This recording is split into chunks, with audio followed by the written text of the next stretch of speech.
stories that I just have to share with you. We're part of the animal group, the Nafar people. And frankly, as much as I love Jess and Jeff, I hate when the phone rings and the caller ID says, Jess got old. Because it means one of two things. It means either I'm losing my wife for the night, or it means I'm getting another cat.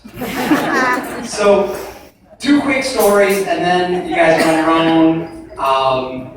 The first story is, I travel back and forth to Charlotte all the time. I'm in business, I'm always going through the airport.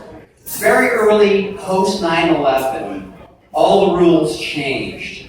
And Jess has a cat, a feral cat. Now, for those of you who don't know, feral is wild, and they don't like people, and they just scratch and snarl. I'm going to relocate this feral cat to Charlotte from New Jersey. So here I come. Now, I'm a business traveler, like one bag, one briefcase, straight through TSA. And now I've got one bag, one briefcase, and a cat bag. And the TSA says, no, you're not going to do that because you got to put that cat through the x-ray scanner. I'm like, well, no, you can't put a cat through an x-ray scanner. Bad things happen. I am not putting this animal through the x-ray scanner because God knows what it's going to do. Because, well, the only other choice you have is to carry it through the metal detector. Like, really? This cat doesn't like people very much. Help me? Like, we're not helping you one bit. So I zip open the bag. I wrap it in a towel, which is supposed to give it like comfort and make it happy and also keep its claws at bay. And I pull this feral cat out. Now, meanwhile, the line is building at Liberty National Airport, New York, and nobody's happy. And the cat, least of all, it is screaming. We know how cats scream, right? So I don't have to do that. Jess, can you help me with the cat screaming? So she's able to get one paw out with 5 claws that are now raking from the top of my head down to as far as it can go. And I am bleeding and my shirt is splitting open like I am incredible. And so that's not so bad. All right, and then the other paw comes out, and now she does the other side, and there's blood gushing everywhere. And I am just picturing this feral cat loose in Newark Airport, catching all the pigeons.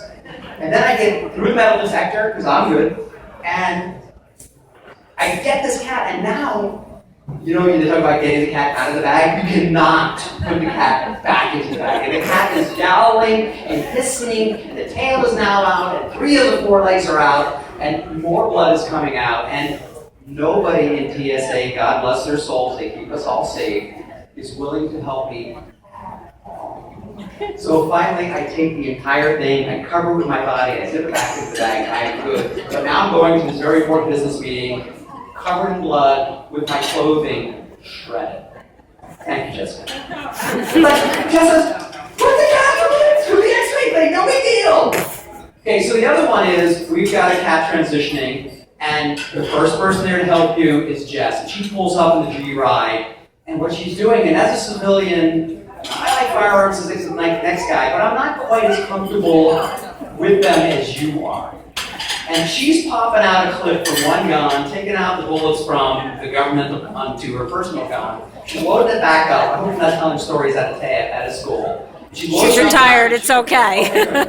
I don't know what's the statute of limitations on it. She's reloading this gun, like, Jess, where are we going? She says, you never know. You just want to be careful. So here's the softer side of it. So we go in there, and my cat is now in a nebulizer, it's getting oxygen, it's doing all this medical stuff. And we see this family in distress. They had not in the G ride. I don't know what. Not in the G ride. I don't remember. I don't remember. I think I didn't drive. You drove my car. So anyway, we get to the hospital, get to the animal hospital, the one-way trip to Yonkers, and there's a poor family who lost their family cat, and they could not afford a proper burial, cremation for this cat. And Jess says, Mark, come with me. And I don't argue. I never argue with Jessica. So we go there, and within 30 seconds, Jess had taken care of this poor family who could not dispose of their pet in an honorable and respectable way, and never even told the family where it came from. And that is my husband. Well done.